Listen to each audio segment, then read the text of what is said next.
Hey, this is episode number 60 of Gen X Amplified, and today I am having a conversation with Jon Fortt, who is the co-anchor of CNBC's Squawk Alley and the host of the Fort Knoxx podcast. And we will be discussing not only his professional journey as a business journalist and television anchor, but also his thoughts on the current COVID-19 pandemic and its impact on people of all ages, especially those of us in the middle, such as Gen X. So, are you ready? Let's do it. We are right now in position to be the glue between generations. There are a lot of people relying on us economically. This economy is relying on us to step up. But more than that, I think emotionally. Welcome to Gen X Amplified, where we bring you inspirational and entertaining conversations with successful Gen X leaders and entrepreneurs. This is the show created just for you. The powerful generation between the boomers and millennials to help you amplify your story, Maximize your impact, and become Gen Exceptional in business and in life. Now, here's your host, Adrion Porter. Hello, everyone, and welcome to another episode of Gen X Amplified. This is the podcast dedicated to giving a voice to the very powerful generation between those brilliant boomers and those magnificent millennials. And as always, thank you so much for listening, for subscribing, and for joining the movement. I truly appreciate it as always. So I'm actually doing this for the first time on video. For those of you who are listening and not seeing me, and for those of you who are seeing me, welcome to my very ugly mug, if you will. Just kidding. But anyway, thank you so much. I'm trying this for the first time, but I have a very special guest, and I'm very excited to jump right in because my guest is a business journalist in the New York City area, a place where I used to live for 10 years, where he reports on air and online for CNBC weekday mornings, co-hosting Squawk Alley live from the New York Stock Exchange. Now, prior to CNBC, he worked at Fortune magazine, where he wrote for print and online, and also appeared regularly on CNN's Quest Means Business and NBC Bay Area's Press Here. Now, before he came to Fortune, he was a senior editor at Business 2.0, where he was responsible for the What Works section. And overall, this guy is a phenomenal leader. He's interviewed some of the best, including the CEO of Microsoft, and even better than that, Q-Tip. Just kidding. But one of my personal favorites. But anyway, without further ado, please welcome my Gen Exceptional guest, the one and only Jon Fortt. Jon, what is going on, man? Hey, it's good to see you, Adrion. Likewise. Thank you so much for joining me on this very special episode of Gen X Amplified. As I mentioned earlier, I'm doing this for the first time on video live. So yeah, welcome into the pool. The water's fine. I am jumping in, so I may, take a swig of my water every now and then. But it's all about the content. It's all about adding value to our viewers. And that's right, man. At the time of this recording, I must first let everyone know, and I'm sure you may know who's listening or watching, that we are in the midst of one of the most challenging moments, not only in our country's history, but the world with COVID-19. And so as you can see or hear here, I usually do this from my home studio, but I believe Jon is either at home or locked away in a cave somewhere. Where are you, man? Where are you? I'm at home. I'm upstairs in a little office. My kids, 3rd and 6th grade, are downstairs. I told them, hey, Dad's recording a podcast upstairs, so try to be quiet. But if you hear anybody screaming by the door, yes, that just means they forgot for a minute. So, work from home life. I do. I see the door closed behind you as well. That's right. The door's closed. You can't see my door, but we actually have the same type of door, the white door. I wish I could turn and my kids are upstairs. I have a 4-year-old daughter who I love dearly, an 11-year-old son, and my wife's upstairs. And I tell you, during this self-isolation, homeschooling, quarantine, it's been a challenge, but it's also been a blessing because I'm able to try to sift through the weeds and find some joy in spending more time with the family. But I tell you, this has been a beast, to say the least. I really can't complain. I mean, we got enough space. Right. We got food. Mm-hmm. We've got an internet connection, so we can order stuff. Got it. It could be, and for many people is, much worse. So we're learning a lot about this society. We're learning about what we can do without. We're learning about what we missed that we're going to do more of when this is all over, yes, Lord willing. So looking forward to all that. All right, cool. Well, let's jump right in. So first, what I like to do is that typically on Gen X Amplified, I like to ask the guests to just walk us through their own personal, professional journey briefly, because it's Gen Xers and people in our generation, or even 40 plus, if you're not a Gen Xer per se generationally, but are in this middle period of your life. We have fascinating stories. We have journeys. And before we get into all the awesome things that you're doing right now, Jon, if you could just walk us through your professional journey and what led you to your current role at CNBC. Well, yeah, I definitely claim Gen X. No other generation I want to be a part of. Love it. Born in the 70s, grew up in the 80s and 90s. Yeah, I guess I would count it back to high school, actually. I got a scholarship coming out of high school from a newspaper company that existed at the time called Knight Ridder. And they had a minority journalism program where they would find 4 kids, graduating seniors every year, 2 in journalism, 2 in business, from their network of papers around the country, including Miami Herald, San Jose Mercury News, Detroit Free Press, Myrtle Beach Sun News. So large, medium, small papers, all different sizes. They would submit kids who put in applications for this scholarship. And then you get an internship during the summer. Some are before college, summers during college. You get a little bit of money to help you with college. And then their hope and expectation was that you would come to work for one of their papers after college for at least a year. Corporate would pay the first year. And then hopefully you did well enough that the paper would keep you on, put you on the payroll themselves without corporate's help. So I ended up going to work in Lexington, Kentucky. Not from Kentucky. I'm actually from Washington, D.C. Oh, cool. But the D.C. bureau is not exactly a place where you start right out of college. So so the Kentucky paper sort of adopted me. I had a friend who was from Lexington, Kentucky, a guy named Gil Duran, who I'm still in touch with. So I kind of adopted that as my home paper. Worked there for a couple years, ended up getting an offer. You can do the slower version of the story because there's all kinds of drama in between, but getting an offer to move out to Silicon Valley at the very end of 1999 to work for the San Jose Mercury News.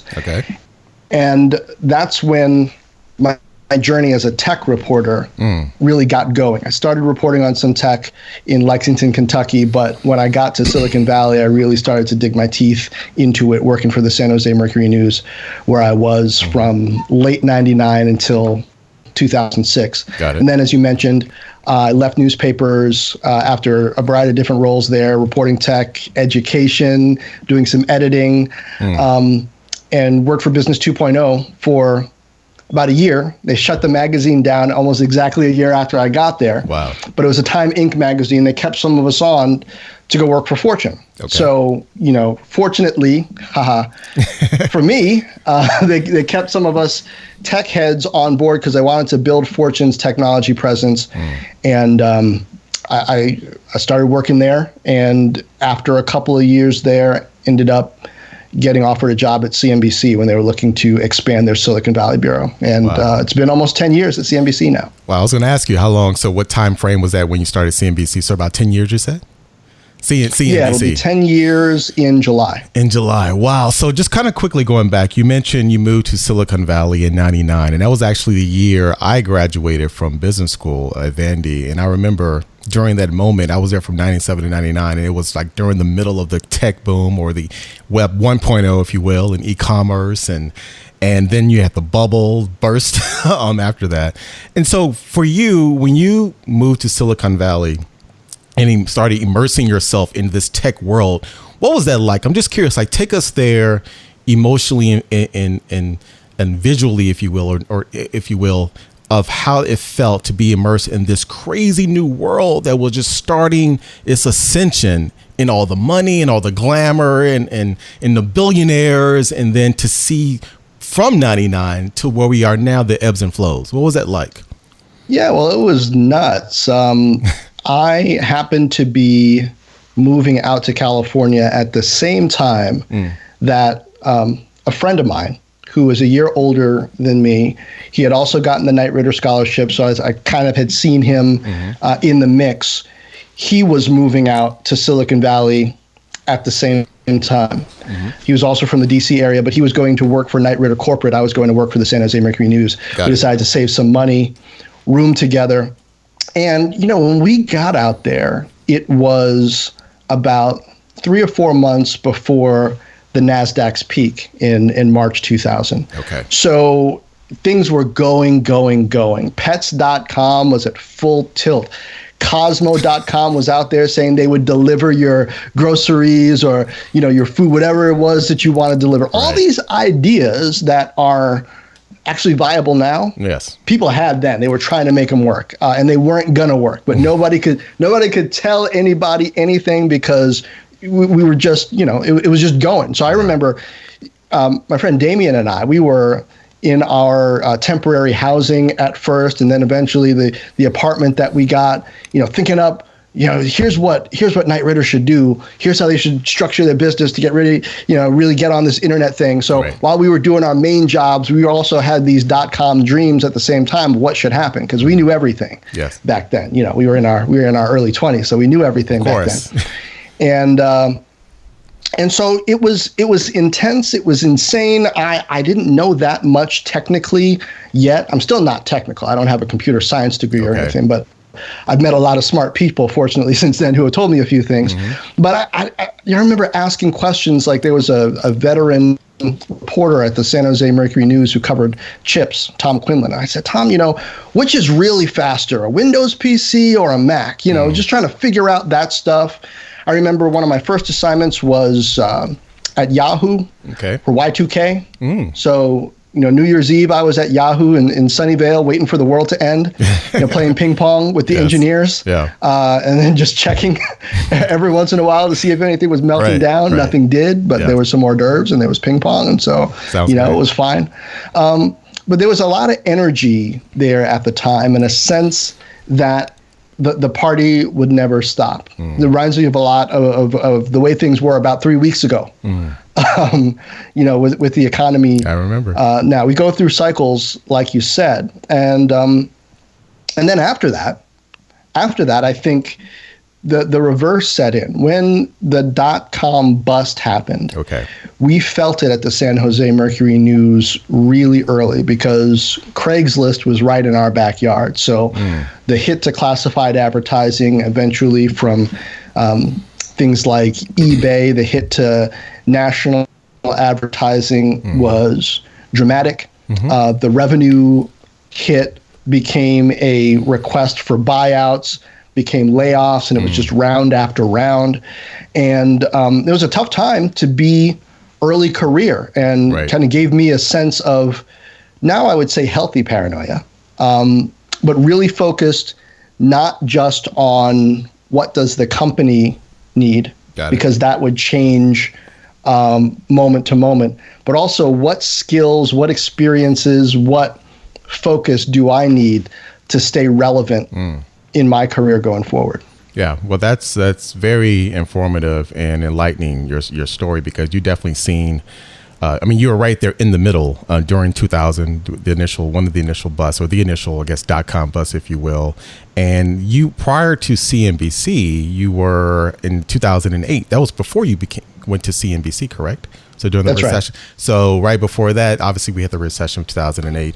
I'm just curious, you said you didn't have a technical background, but you've learned along the way based on people you've interviewed and colleagues and mentors you've had in your journey. Are you now, would you consider yourself a tech head, if you will, or are you just personally fascinated with the dynamics of tech, especially now since we're in Web 2.0 or even 3.0, if you will? I'm just curious to hear your thoughts. Yeah, I consider myself part of the tech ecosystem, but I have no illusions about where I fit into that ecosystem. I'm a communicator. I am.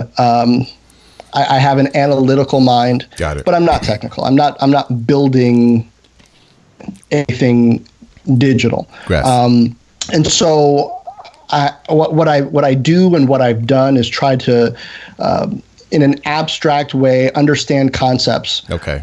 Understand how the technology works, how things fit together, so that I can ask critical questions of the people who are creating it. Keeping in mind the impact on real people, on society, speak for them, speak for employees, speak for shareholders in questioning some of these leaders, and raise questions that companies and society are going to need to have in mind as innovation has its impact. Got it. And we see that at times like these, where people who have broadband at home and people who have access to technology, whether, not just smartphones, but also PCs with webcams and good microphones, right? They can be productive and they can get things done, and they can switch to remote school without as much friction and difficulty. But not everybody's in that position. So what does that mean? What are essential services? What is this economy really running on, and really who has opportunity? Those are all the kinds of things I try to keep in mind. Yeah, that's great. That's great. You mentioned, which obviously I know based on your work, and you're definitely great at that. You are a communicator, and you use that skill, that passion, the part of your brand throughout everything that you do. Obviously, so that led you to CNBC, Squawk Alley. Can you just talk a little bit about now your current role at Squawk Alley? Did that particular brand and show start during your advent into CNBC as a journalist, or as an on-air reporter, or did you create that, or was it created with other colleagues along the way? Yeah, it was created along the way. Okay. It's about 6-7 years old? Okay. Yeah, 6 years old now. Okay.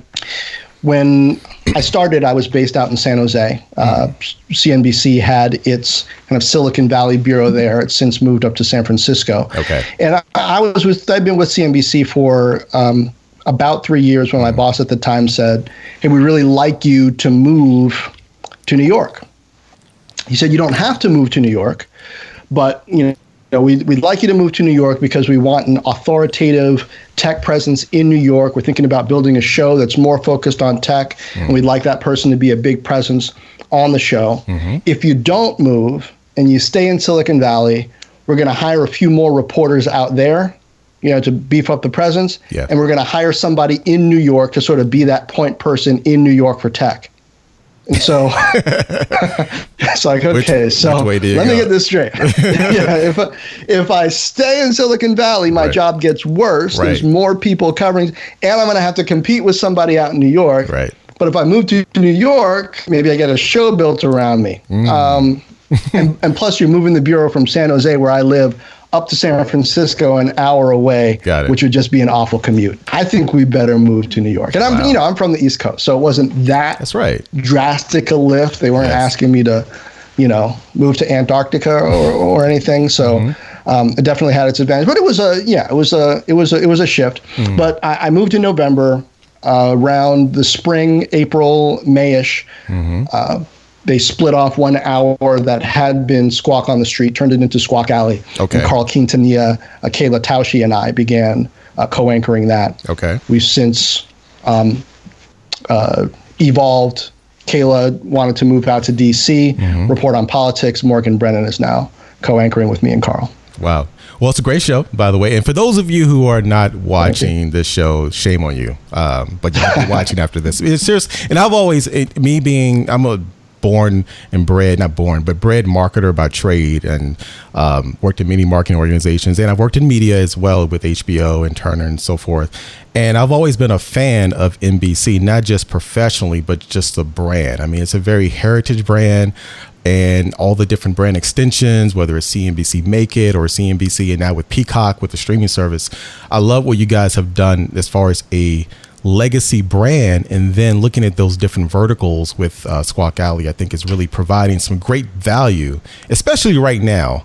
So let's just kind of talk about, at the beginning of the show, we kind of joked about Gen X and why I do what I do and my passion and mission now. And you claimed, and you are a proud Gen Xer as well. And we also just briefly talked about where we are today in the society with COVID-19, with the coronavirus, and how it's impacting so many people.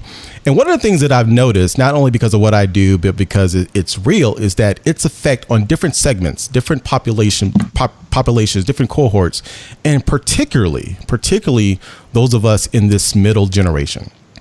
40 plus, definitely elderly, whether it's you want to talk generationally boomers, because the virus, they're more susceptible to the virus. But a lot of friends and colleagues that I talk to that are like us in our 40s, we're kind of in this sandwich situation where we're not only thinking about our parents and our grandparents and our elders' well-being, we're taking care of kids. My son and daughter upstairs running around, we're homeschooling. And at the same time, we have this constant reminder of what's going on out there. I'm just curious from your perspective and what you've seen through your great interviews and your own personal insights, the impact that COVID-19 is having on people that are mid-career, midlife, both personally and professionally. And I would love to get your insights based on your purview. Well, I think this has an impact on everybody. Yes, some of the people that I'm most concerned about are, as you said, the people in our parents' generation who, or the people who are sort of just getting ready to retire, perhaps, who thought they had a certain amount tucked away, right? Maybe had a little bit more than they expected, weighted towards stocks because the market was doing so well. And then bam, all of a sudden we have the worst Q1, first 3 months of the year in the stock market for the S&P and the Dow ever. Right. In the 130 plus years of the end. So that's a lot of retirement savings that's being wiped away. I'm also concerned for the young people, the kids who are just getting out of college, who thought they had a great economy that they were getting out in. And a lot of them had job offers or things that were almost lined up, and those things are getting pulled back. Right. Kids who didn't get to have their graduation, who are feeling this huge sense of emotional loss as well as kind of economic uncertainty. So I think in a way, for Gen X, those of us in the middle, there are rough things to deal with, but we've also seen a lot. We were already in career during the financial crisis, just about 11, 12 years ago. So we saw how that went. Yes. I was early-ish career during the dot-com bust. So we saw how that happened. I think when things are good at this point as Gen X, we're always looking for the other shoe to drop. Like we're not depression babies, but we've seen a lot of stuff, right? Yes. So there is that. But then at the same time, I think for us, as you mentioned, we do have these concerns. We're trying to care for the generation of our kids coming up behind us. We're concerned about our parents who are ahead of us, these two generations I just talked about that are potentially impacted to a greater level. To some degree, they're our responsibility right now also. We are the fallback plan, whether it's financially right. or it's emotionally, just in terms of care. So I think that is a little bit different and a bit new for us. Plus, we're at that point where if you're on the track where you wanted to be career-wise, you've got tough decisions to make, maybe about your team if you're a manager, or about the direction the company is going in, you're actually making decisions about how to manage this. Right. Or if you're not on the track that you wanted to be on and you were planning to make some sort of a shift, well, now that's complicated, right? Because mid-career, it's kind of like, well, if I'm not going to do it now, when am I going to do it? And doing it now, it was a rickety bridge to begin with that you were thinking about running across, but now that bridge is on fire. So I think it's going to require us to sort of call up all of our faith, all of our skills, all of our accumulated experiences, and really buckle down during this period, which is going to be so difficult. Yeah, and you just mentioned something that was so key, and it is something that I hear about a lot, and I actually amplify through the big megaphone every time I get a chance, is that utilize our years of experience and expertise and what's in our quiver, if you will, because you're right. A lot of us, when we go through moments like these, and there have been so many moments, again, whether it's the recession of 2008 or even as little kids, we've witnessed, the Challenger blowing up, or we've been through 9/11. The crack epidemic. I mean, there's so many things that we have seen, and we've always seemed to be resilient in so many ways. And again, not to stereotype everyone, because I don't want to belittle people that may not have been resilient due to many circumstances. And I don't even want to belittle other generations that have gone through things, because this is not about generational bashing. This is about more so kind of unveiling some of the unique dynamics that people in our generation have gone through. But to your point, we are in a very unique space because we're looking after the concerns of the elderly who, whether they're in nursing homes and they aren't able to see their loved ones right now. I mean, they're unable to see their loved ones because they can't receive any visitors due to the virus. And so you not only have this physical health opportunity, or unfortunate opportunity to get the virus, but also there's the social distancing element that's very hard emotionally and mentally. And then we have our kids, because they're going through it. They're moved away from their playground and their friends at school, and they have a different learning dynamics. And at the same time, in the middle, we're like, okay, I have to put food on the table. I have to look after my kids. I have to look after my parents. I'm going through it personally. I live here in the ATL, and my father and mother, they're in Memphis, Tennessee, where I was born and raised. Go Memphis, by the way. But my dad, he's gone through a lot of health challenges recently. And I, being a power of attorney, I've had to just admit him to a nursing home due to some health issues. So, and I'm the only child, so I'm doing all of that. Then I have my kids, and then I have making sure that I'm a great husband and a father. So there's so many dynamics. But you kind of thinking about what you said, we have to think about the unique perspective of the people that are being hit hard. But at the same time, what can we do, and what lessons can we learn or take heed from that we have, because we have gone through so many things, to make us better for this moment right here. And I think that's very unique. Well, I think the stretch for us, and maybe I'm being stereotypical here, but I think the stretch for us is actually empathy. There's a few memes out there about Gen X during this coronavirus thing, about how it's like, what's that? You need me to stay at home, watch TV, right, and eat TV dinners like frozen food. Yes. And I can do that. That's how I grew up. That's like, I'm good. Pies. I'm good. Right. Latchkey kid, right? Yes. So we know how to sort of be forgotten about and left to our own devices. But as you mentioned, we are right now in position to be the glue between generations. There are a lot of people relying on us. Economically, this economy is relying on us to step up. But more than that, I think emotionally, spiritually, there's really a lot required of us in this moment. The generation that's going to say that everything is going to be okay, that's going to kind of soldier on, that's going to pull everybody together. Right.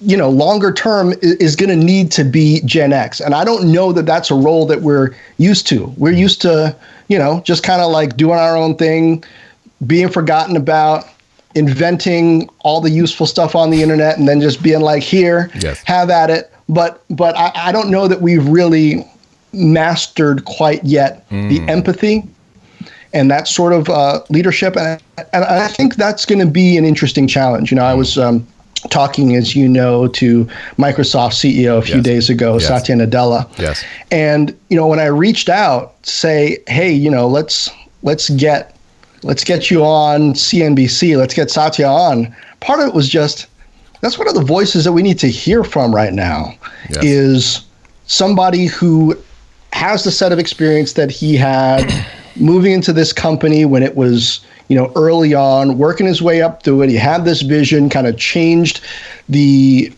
outlook for the company, both outside and inside the company. They're on a good trajectory, one of the two most valuable companies, in the United States, in the public markets. What does somebody like him have to say? Is he scared? Right. Has he given up hope for the future?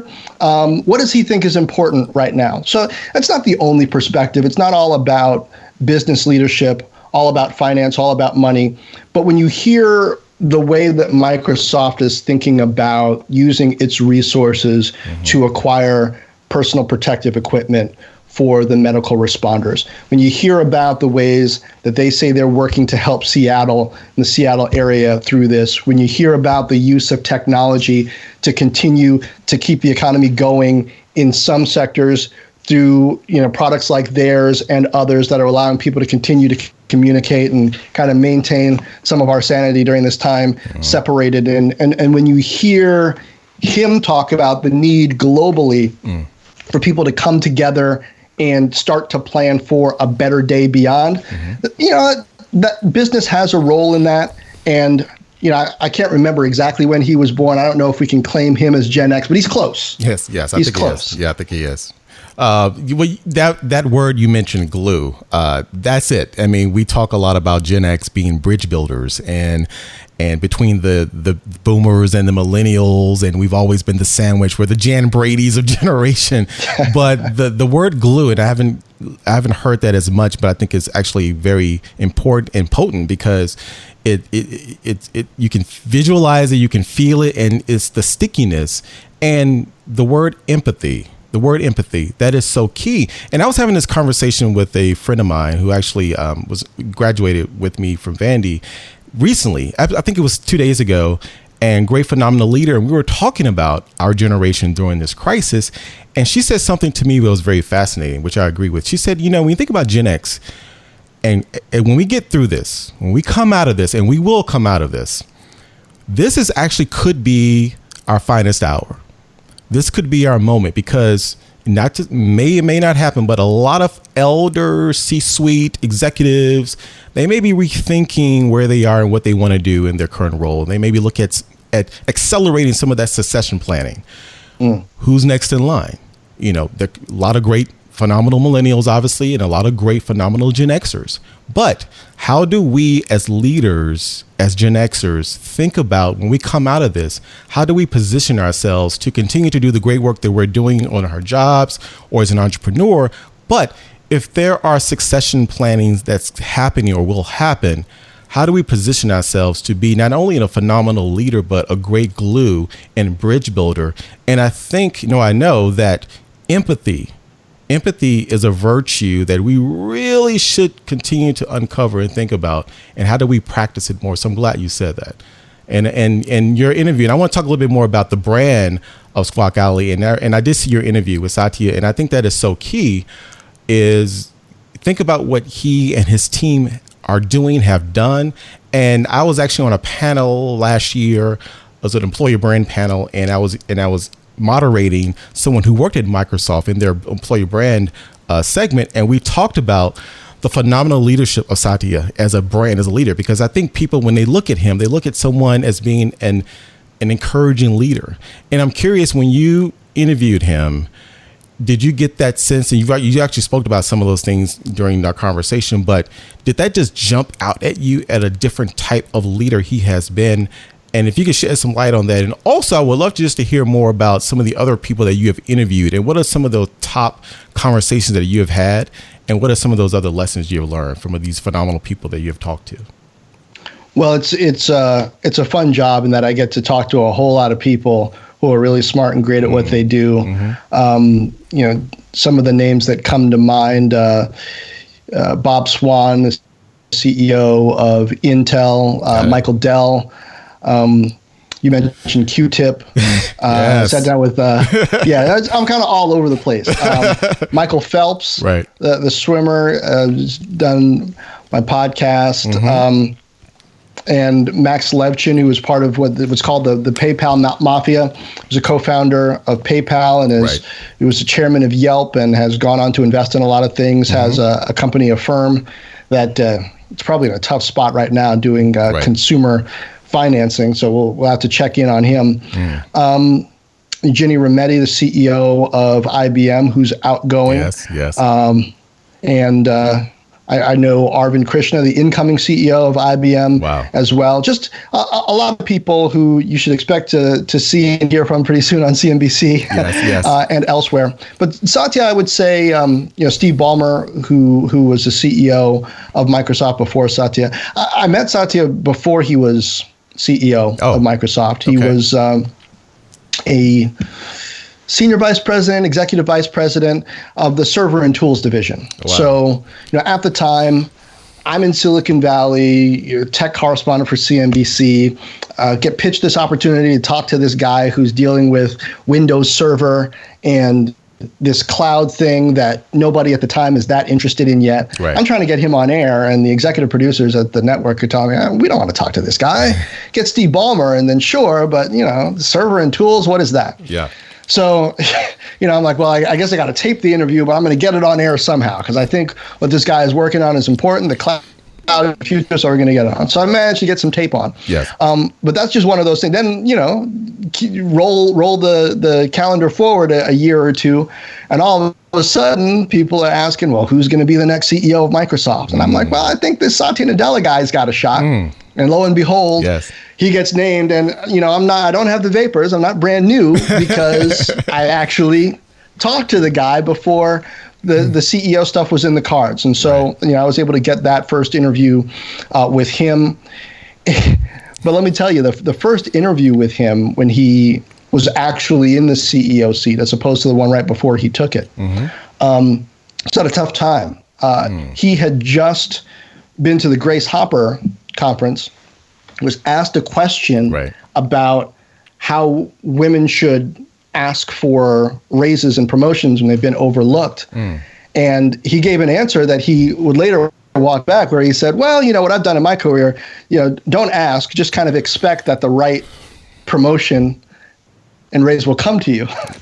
People didn't like that, right? Wow. And he, by his own admission, learned a lot from that moment. So we already had the interviews scheduled, his first interview as CEO, before he made those comments.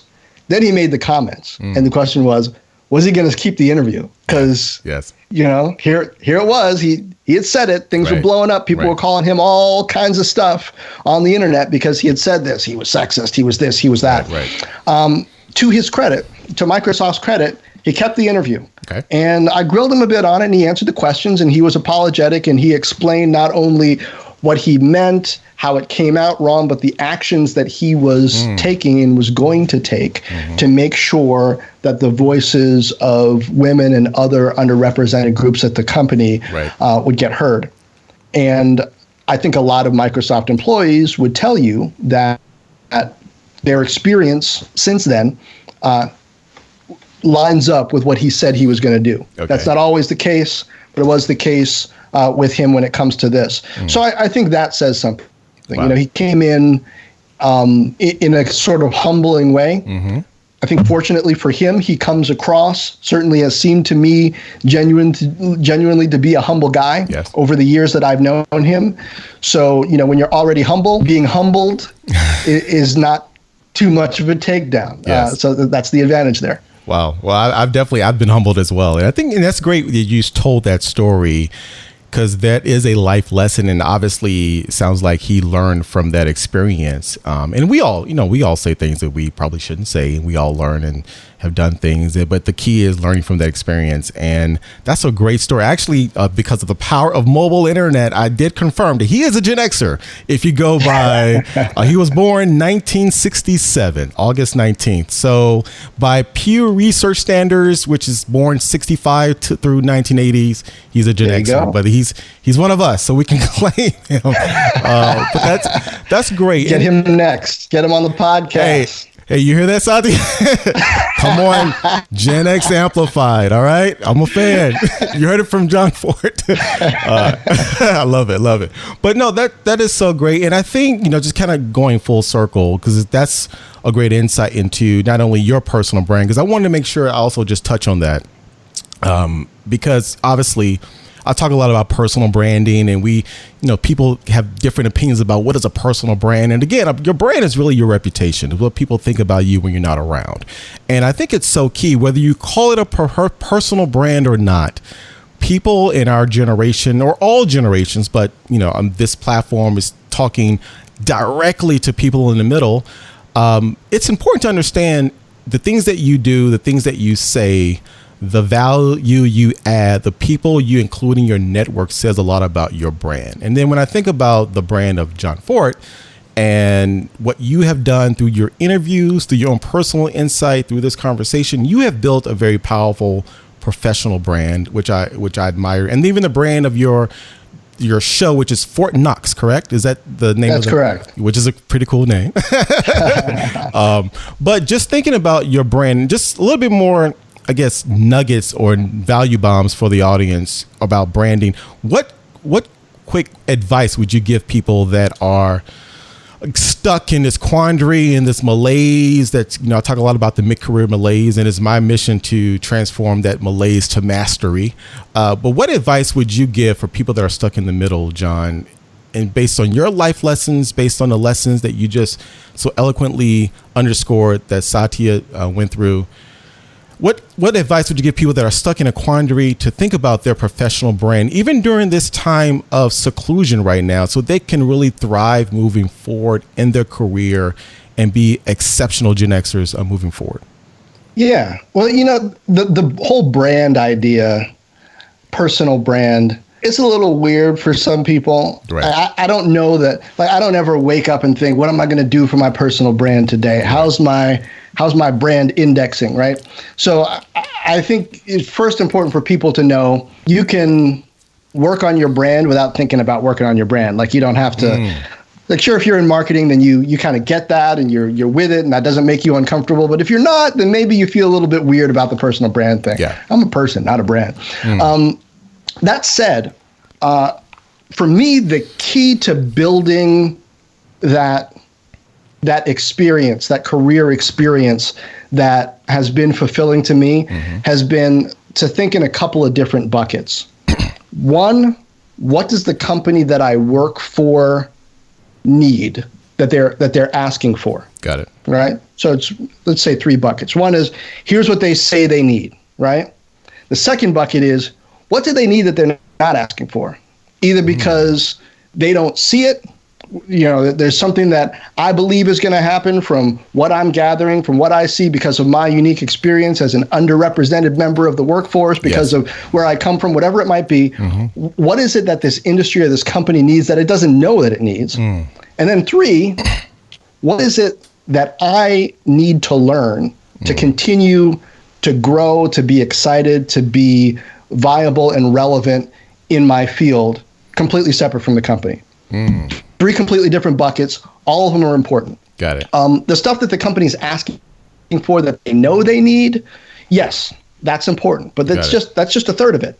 The other stuff, the stuff that they need that they don't know they need, that's important to also, have some ideas, have some innovations, have some thoughts about how am I going to get this out there, kind of build alliances, build attention around these ideas that the company isn't even necessarily focused on. And then how am I going to get fulfilled? Aside from all that stuff, what is it that I need to grow? What are my strengths that aren't necessarily being exercised? Right. The muscles that aren't being worked out, where if they were, I'd be so much better at what I do, either for my current employer or for my current business, that I'm running, or for some future employment, some future idea that I have. If I can, maybe I'm a decent public speaker. If I can raise my public speaking game 2x or 3x, well, then maybe all these other opportunities will open up to me. If I can learn this suite of software, if I can learn Adobe Creative Cloud, Creative Suite, and edit my own videos or edit my own audio, put out my own podcast or video show or do my own live stream,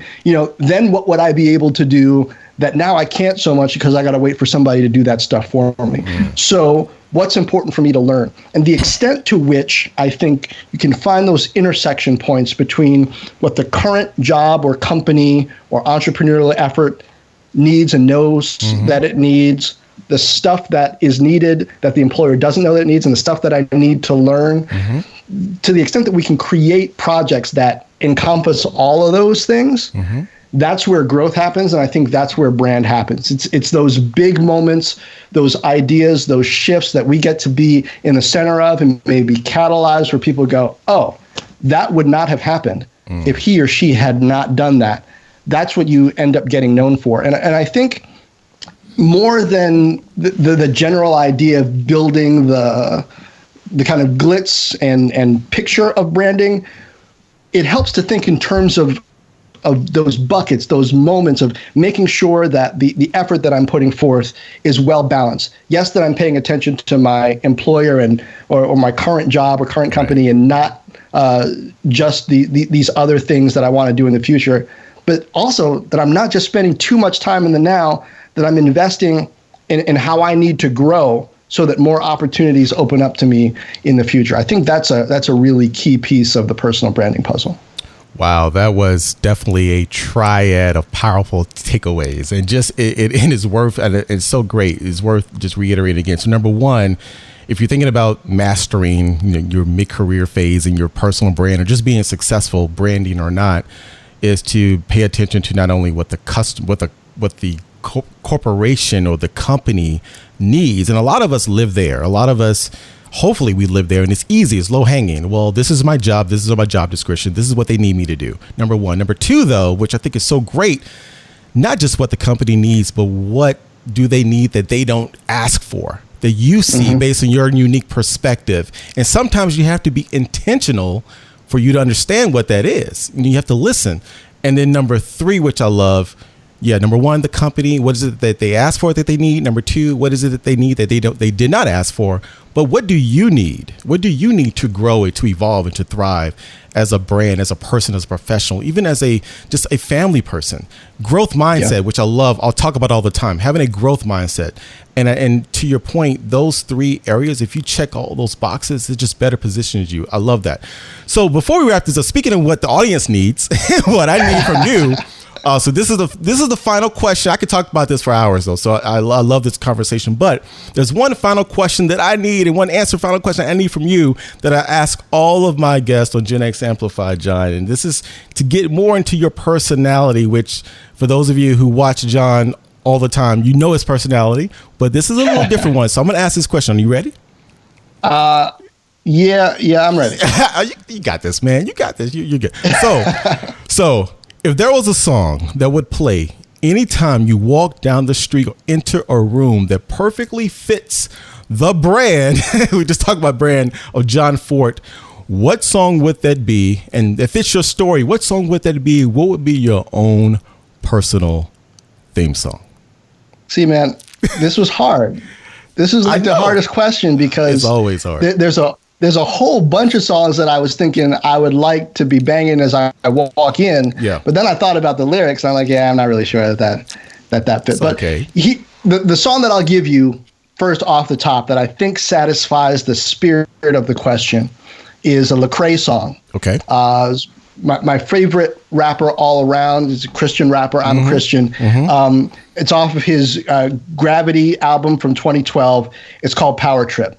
Wow. Right. So it really is about perspective, about making sure that you see yourself in the proper role as not being all that, and being in service to others and service to a higher power and higher goals. So that's the one I would pick. Now, okay. I thought about picking The Roots' Duck Down. And I even thought about Panic at the Disco, High Hopes. Because when that comes on, it's like, yeah, man. I love all these. I remember those days. But for significance, I'll go with Lecrae.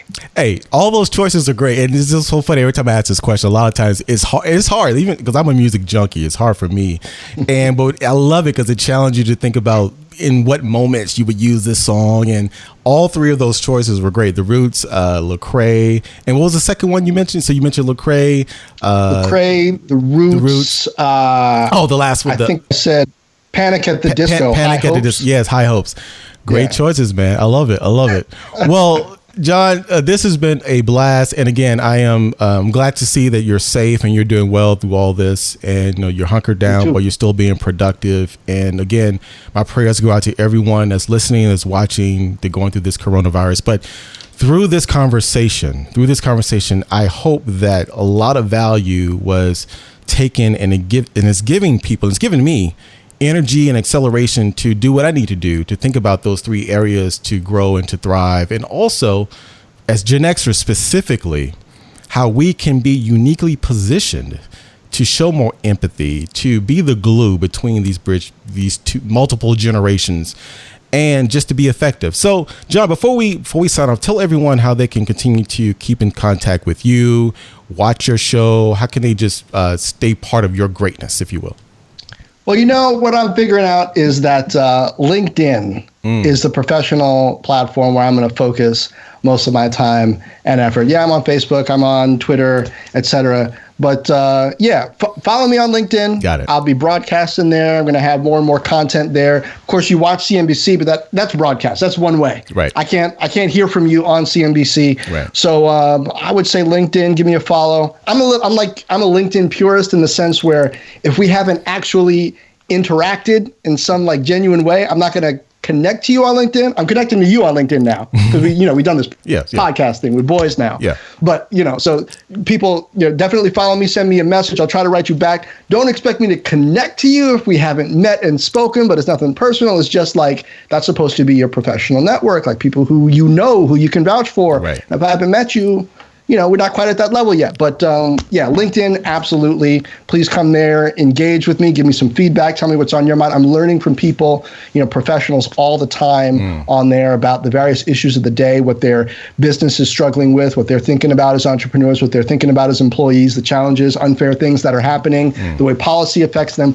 All that stuff is great for me to hear because it informs my coverage of government, of the economy, of companies that have such a big impact on our lives. Love it. Love it. Well, everyone, you heard that. Follow him on LinkedIn. Make sure you watch his show on CNBC and just check him out. A lot of great, valuable, powerful conversations and content. Jon, thank you so much for spending time with me and our Gen X Amplified audience. Thanks for having me, man. All right, man. Take care. Wow. Okay. Good stuff. Good stuff. Great conversation. That was my awesome chat with Jon Fortt, co-anchor on CNBC's Squawk Alley, host of the Fort Knoxx podcast, and an all-around great guy. So, as I mentioned early in the show, we also recorded this conversation via video. Yes, that's right, via video. There is video. There is evidence of this conversation visually. So to watch both Jon and I hunkered down and self-isolated in our homes, you can also check out the full video and conversation on genxamplified.com and also on YouTube, on my personal YouTube channel, which you can get to on adrionporter.com/YouTube. Wow, so many great nuggets and insights from Jon, and I truly, truly appreciate his time, especially during this challenging times in our history of our world and our country with COVID-19. So I really, truly appreciate him taking the time to chat with me on this podcast. But great conversation. I hope you took a lot from it. And as always, thank you for listening.